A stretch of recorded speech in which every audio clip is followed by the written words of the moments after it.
With this film today. I'm Claudia Freak, by the way, and we have co-writer Andrew Lanham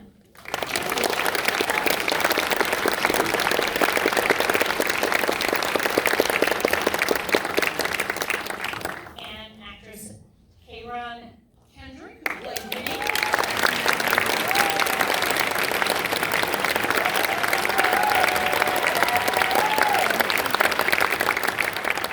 Composer Joel P. West.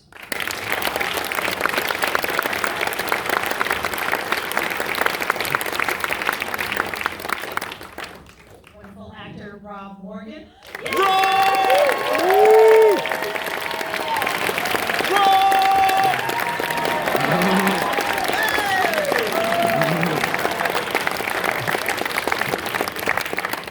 editor Nat Sanders.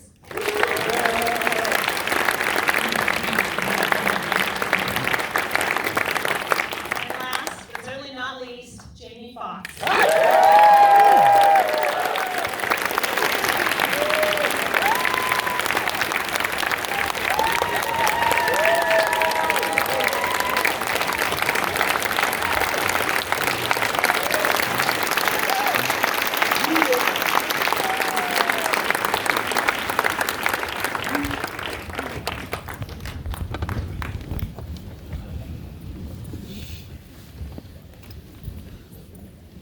Thank you so much, all of you, for this wonderful and inspiring film. This is something we so need right now, and you all just did such a wonderful job in every aspect.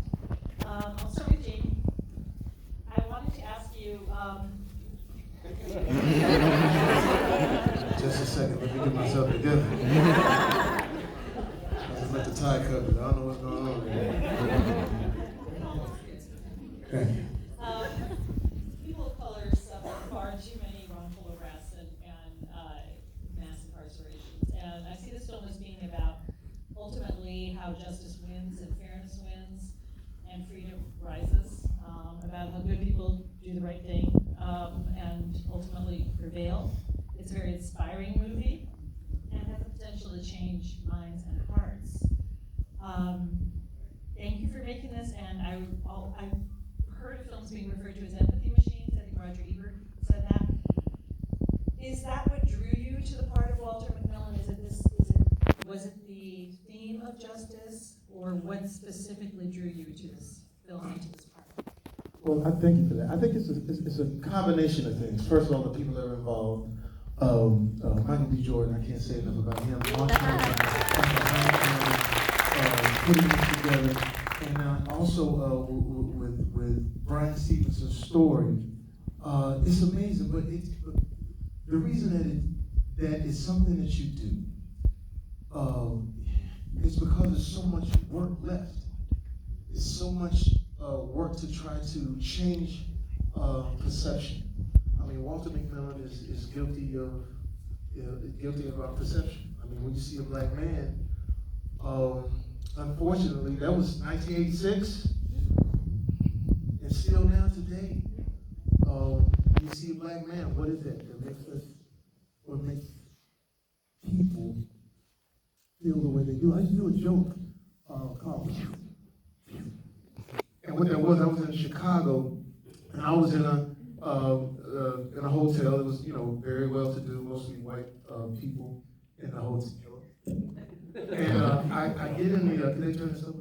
I get in the elevator, and I have my hoodie on, right? And I have a hoodie on, but when I get in the elevator, it was mostly white people in the elevator, and they sort of scurry to the corner, and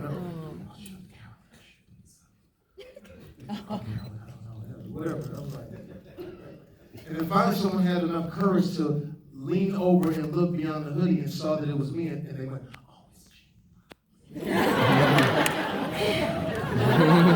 It's like it was so relieved. It's a joke, but at the same time, we're trying to get that perception changed. Walter McMillan, the minute he's seen, guilty of his perception and guilty of the ease of what we feel that a black man did.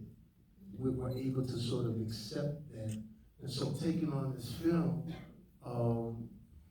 we want to try to open that up. And open it up in a universal way. This film tested in front of an all-black audience, a 97, which we hope that would happen. And then we tested it in front of an all-white audience. And I was like, man, what they say? It tested at a 98.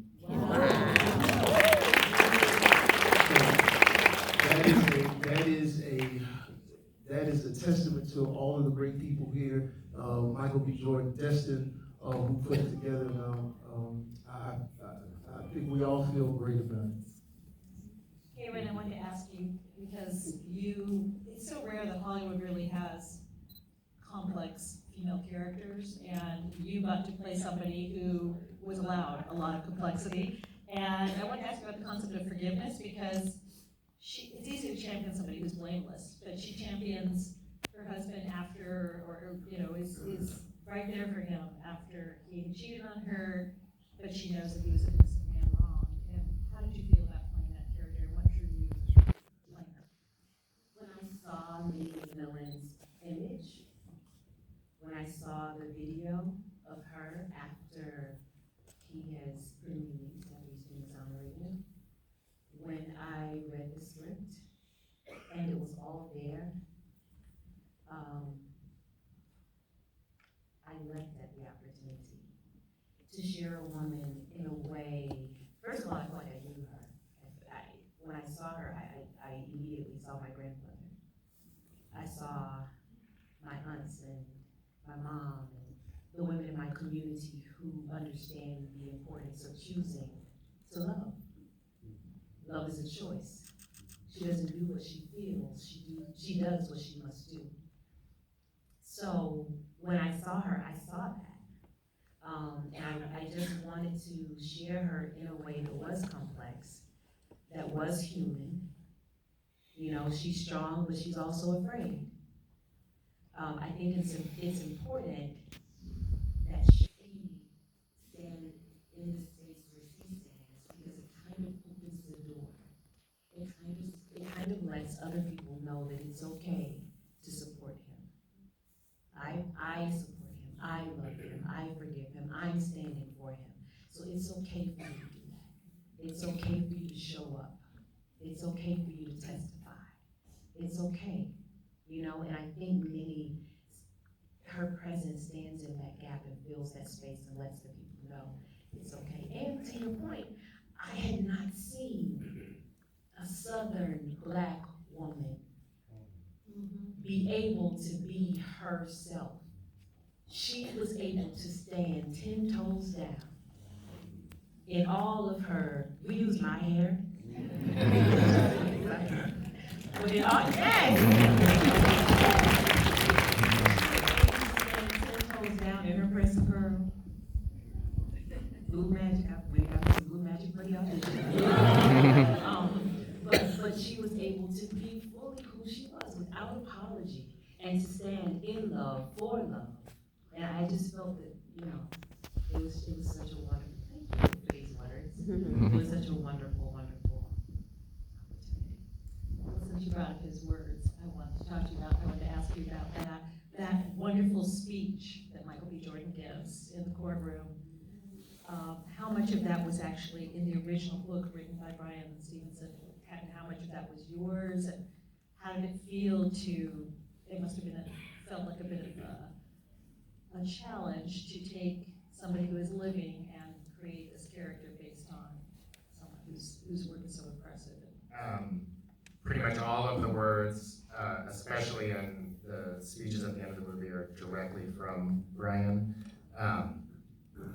You know, it's interesting with some projects, it's about how you bring your voice as a writer to it, and with others, especially in adaptation, it's about how you can try to assist in bringing someone else's voice to the screen. Obviously, this film isn't my personal experience, but because of my working relationship and friendship with Destin, I really felt like I was well suited to help bring his vision to the screen. And I think Brian believed that the humanist message of Destin's movies, where I think he really tends to care deeply about giving voice to people who are voiceless in many ways. I think Brian, the power of Brian's book is that it's not completely about Bryan Stevenson. It's about all of the people who he's representing and all the stories that he's trying to tell. He uses himself as a vehicle to teach you about the system and the mistakes that we need to work harder at fixing. So I never would have taken the project if I didn't think I could put my own voice aside as completely as possible in service of trying to help bring his voice to life. He also should probably get like a co-writer credit because he gave us notes, many notes on every, even down to like the tiniest word choices. So he was there kind of holding our hand through every step of the process before Dustin went away. He was on set. I don't know, I don't think he was on set all the time, but he was there while we were writing it. We would. He was there in the spirit. Yeah, he was there in the He was spirit.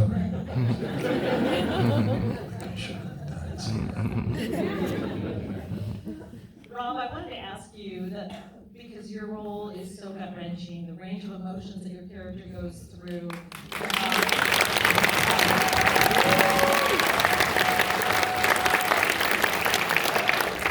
And that execution scene must have been incredibly emotionally challenging to do. What did you draw upon to play Herbert Richardson? Oh man, just growing up black in America. I'll give y'all a second to clap that out. But, you know, we get so much information that every other person, every other man don't get as a black man in this society. You know, you're guilty the time you're born, oftentimes. With this particular case, I was honored to be asked to play Herbert Richardson because it gave me a chance to give a voice to a voiceless character that is existing, but we all have a tendency to forget about or don't even hone into, unless Bryan Stevenson sacrifices his life and writes this brilliant book called Just Mercy, which was like the Bible for me doing this film because I only had 2 pictures to work off of for Herbert Richardson. So I would stare into his pictures and just stare into his eyes, and then understanding his story from the book, how this young man, before he even got his first kiss from a girl, is enlisted in the war. He goes over there and has these traumatic experiences in war. The only one to survive, come back, get affection from a young woman, but all of a sudden her and her family ups and leaves. So what does he do? He follows her, right? Because he loved. That's love. That's his first sign of affection from a woman. Gets down there, in his mind, he's thinking, all right, how do I convince this woman that I'm the love of her life? So I create this bomb, place it by her door. When she gets it, it detonates. I swoop in and save her. She'll be mine for the rest of my life. Now, this is a man, that's how he's been programmed to think. Because after war, you come back to this country, you don't have help as far as mental support, you don't have a lot of social support, and you're left at your own vices. You know what I mean? In a lot of cases, for Herbert Richardson, I downloaded that kind of mindset. And then just, you know, like Jamie was alluding to, as far as just all of us being so connected. Like, you know, what that brother did over there, unfortunately, for some reason, if it's negative, I'm walking down the street minding my business, the cops running up on me. You know what I mean? It's like we all get the stigma regardless. This man could be at a gas station in his Lamborghini truck and still get, you know, harassed by the police. And this is a man that is very secure in our society and well known. So, And the truck was nice. That's real though. So imagine the everyday brother just walking down the street.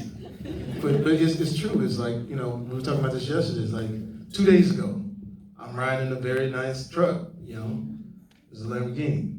I mean, and I was feeling white. I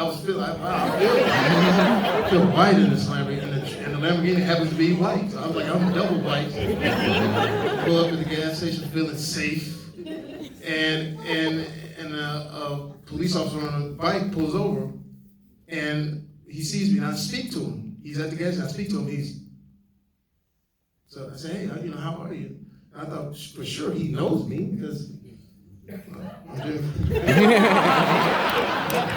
not have the box set? My work. You not seen it Booty call. I offered to shake his hand, he wouldn't shake hands. I said, cool, all right, whatever he's going through. But it takes 2 minutes to fill up your motorcycle bike. It takes me at least 8 to 10 minutes to fill up mine. He sat there like this with me. Oh my God. Watching me, that's okay. He's with me. Dave's sitting with me. So we're watching it, and now here we go. Now automatically the hairs, get up on our back because like, what the fuck, what could happen? And then all of a sudden, Mexican kid walks up and says, hey, JD Foxx, what's up, bro? And the cops sort of went.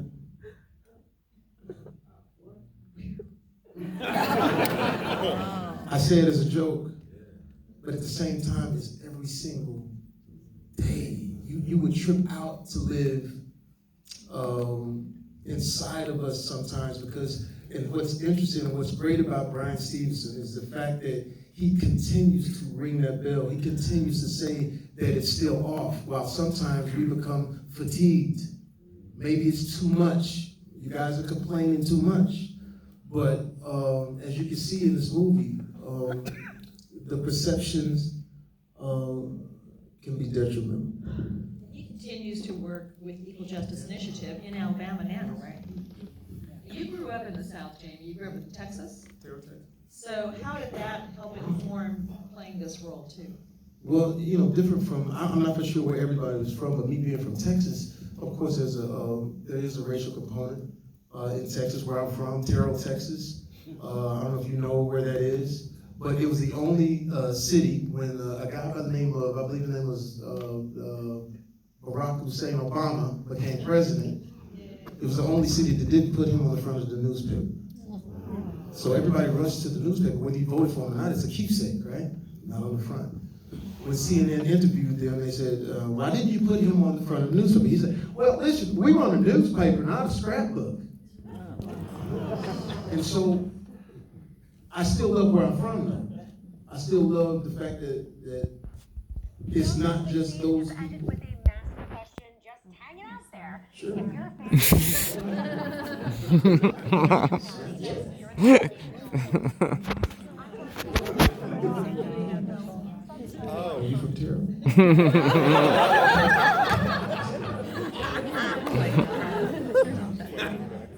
But I was able to understand what this really is, especially the southern part of it. Even when it just came to southern things, the way he spoke, going through, being from Terrell, here is her and there is there, and just different things that you understand what I'm saying? And then having things happen to me. My father, they put him in jail for $25 worth of illegal substance for 5 to 7 years. This man was an educator for 25 years in the most hood, underprivileged city in Dallas, Texas. All he did was dedicate his life to teaching young black men. He taught black studies. He would even keep the gym open on Saturday and Sunday so they could have a place to come to and not be in the street. And now here he is in a jail cell with some of the kids that he taught. And my experience with that is what I drew on. And I didn't want to visit him in jail because that was my thing. I never visit anybody. I don't ever want to see nobody like that. And this man, he taught me. The man taught me how to play tennis. We were the only black, father-son tennis team in Texas in that city. I said, why tennis? He said, I want you to know all of it. He taught me how to swim. So I want you to know all of it. And I wrote him one letter. I said, hey, listen, you get it together, you come live with me. And I saved life, and he's been living with me, and I got a chance to take him to the U.S. Open. And then watch. Has he seen this film? He just saw it because he's in the audience.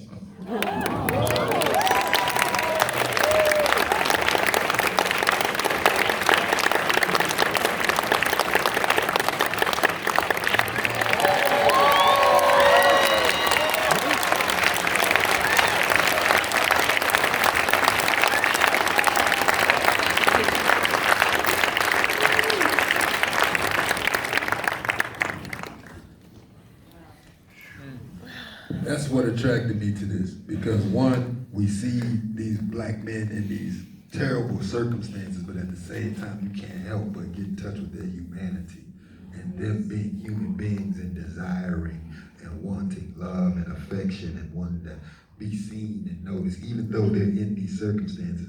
Got this brother sharing real human stories like that. You know what I mean? And hopefully,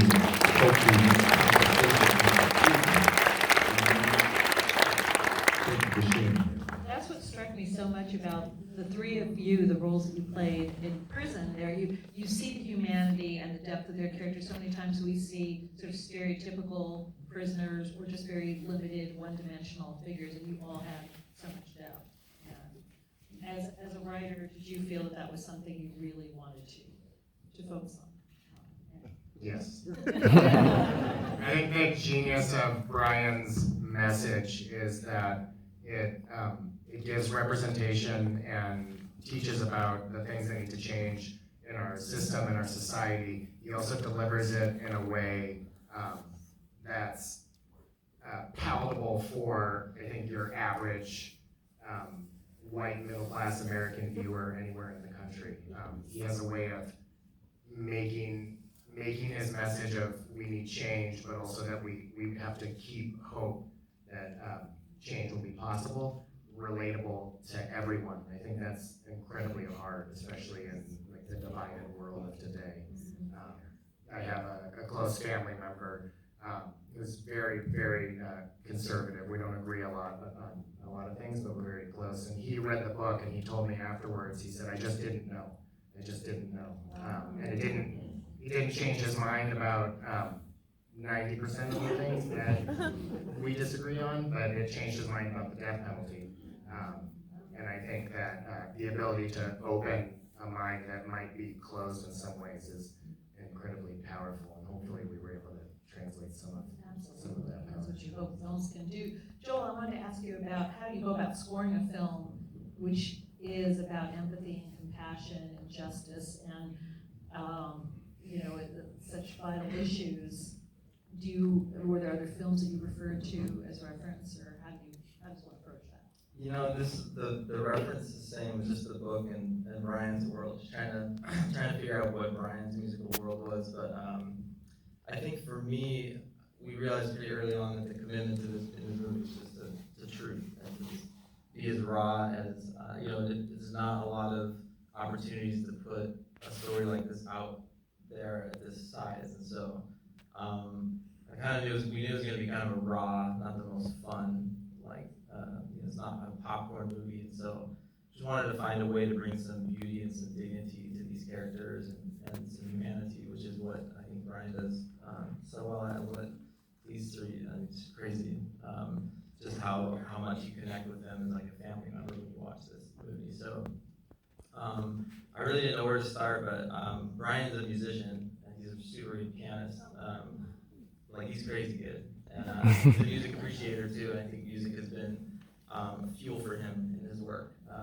He loves jazz, he loves gospel, he loves R&B, soul, all the great African American music that is, ironically such a gift to the world. The whole world is obsessed with it.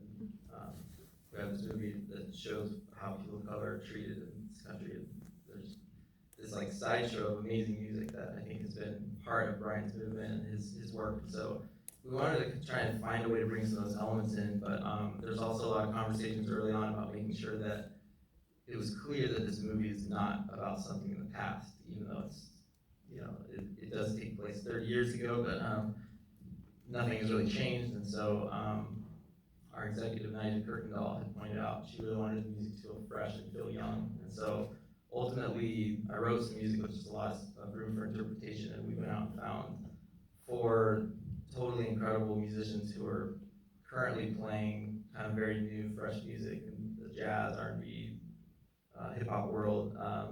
Kareem Riggins, Thomas Drayton, which Thomas is here. Thomas is maybe here, he probably doesn't want to say it. So, Justice West and Lynette Williams, and kind of just let them take over and just sort of guide it to make sure it worked for the film, just sort of turned it over to them. And yeah, it was kind of just a long process of just kind of digging into Brian's world and going out to visit EJI and trying to could just be true to him, you know, which I think is probably all of our goals. Now, I wanted to ask you, the execution scene must have been a really challenging scene to edit, or was there something even more challenging? No, I mean, I put that off to the very last thing. I edited. Every time I went to look at it, I knew it was going to be a really special and powerful and very heavy scene, and so I kept delaying, kept putting. So the night before I had to show Dustin my first cut of the movie, I think I was in there till at 4 a.m. still working on the execution scene, and we knew we had that music that we were going to be using as the backbone of it, and but yeah, it was a big challenge, but really,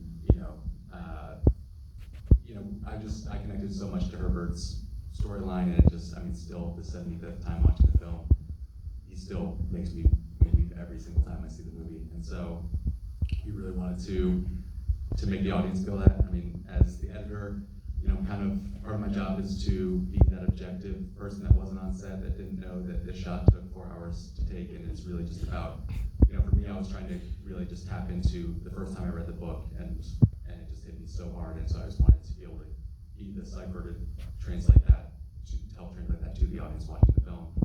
And so we wanted maximum impact for people to feel that, and so, there were things like where, on Herbert's last moment, there was a bunch of extra material, and I saw the mechanics of how to do the executions there, and our producer offered to put me on the phone with the execution expert in Alabama, which I did not really want to talk to him, and a job you would not want to have. And as I was working through it, it just became clear that we really wanted to be with Herbert, so those last moments when, we could have been off in the other room seeing the levers slipping and all that, I just saw that there was that beautiful push in on Rob's face, and he's had such an amazing performance, and so we had the yelling going, the banging, and the music, and I just saw that, if we just go inside Rob's head and he finally has that last moment of peace that Walter's been coaching him to get, and if we kind of go out on that point, it would really have maximum impact.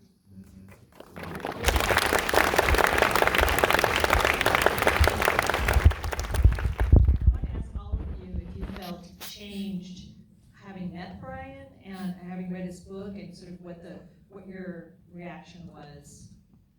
Maybe you might have known his work before, but coming into contact with him the way that you did in his story, how it affected you. Maybe starting with you. I think how I was affected was actually going down to see Brian in Alabama, seeing what he was doing, seeing his work. I think we should all, that's the thing. It's like when you look at like our Jewish community, and they take trips with their kids, and they make sure that they understand their history and things like that. I think we should really rally, because I know I do it with my kids, and my pops is, like I said, we all make sure that the next generations can know what's going on. And so when I met with him and saw like the place down there was just amazing, but at the same time heartbreaking. There's one room when you go in, he showed me, and there was like jars of dirt, from the floor to the ceiling, and they were dirt from lynchings, and my pops had shown me this before, but to see it in person, but to see how a matter of fact Brian was. He doesn't allow you to sort of dip into where you're in despair. He says, I have to show this because we have to know exactly what we're fighting for each day. So, and I don't know if you ever got a chance to hear him speak, but when he speaks, he's amazing, because I know I get a certain way when people say he speaks so well, because it's always like a black thing, but I said, well, he does speak so well, and he speaks so calm, and he speaks so much truth, and that's the thing that sort of changed me, in that we have to speak the truth, and a lot of times it gets hard because we we'll have a moment, and then we'll pull back. We'll sort of like pull back and think like, man, if I just met, hopefully things will just change on our own. So like meeting him, the change in me was to get it going, get it going. And meeting him was just like meeting Harry Belafonte, meeting all of these guys who like are out there, you know, relentless. And so I think if there's anything that I, like I said, took from that is that we don't have to be shy about it. We don't have to feel a certain way about if somebody gonna like us or not like us, or just simply speaking the truth of the situation. Okay, when you're nodding, so. I think one thing that, one of the many things that's really incredible about the work that Brian Stevenson is doing is that he's really introducing us as a country to ourselves. He's holding a mirror up to us and he's saying, now look at you. Now see all of you. Embrace all of you. Acknowledge all of you. It's not okay to take bits and pieces, to dissect the parts that you're comfortable with. Go ahead and take a good look. And now we're gonna walk through this and work through this together. I think that is so incredible about the work that he's doing. And I was absolutely changed after working on this film. I knew a little bit about his work before, but delving into the book, this is just one of the stories, the many stories and the many lives that are involved. And I think that once you have this experience, you cannot remain the same. Everyone here now, you have to make a choice. I shared a tip that when I was a kid, my older cousin was incarcerated. My dad and his dad are brothers. He's named after my father. And for 24 years and 8 months, I never went to visit him. After we finished, since the time we wrapped to now, I have been twice. It was not easy. It was not but I was so completely overwhelmed with just the magnitude of all that comes with this information, this story. And while no one can do everything, although Brian Stevenson is very close, everyone can do something. So this film, this experience, the work, the book, the people, the honesty, the sincerity, the love, it forced me to ask and answer the question, what is your something? And I think that after experiencing this film, it's a question that all of us should really consider asking and answering. What is my something? What is my something? That is a perfect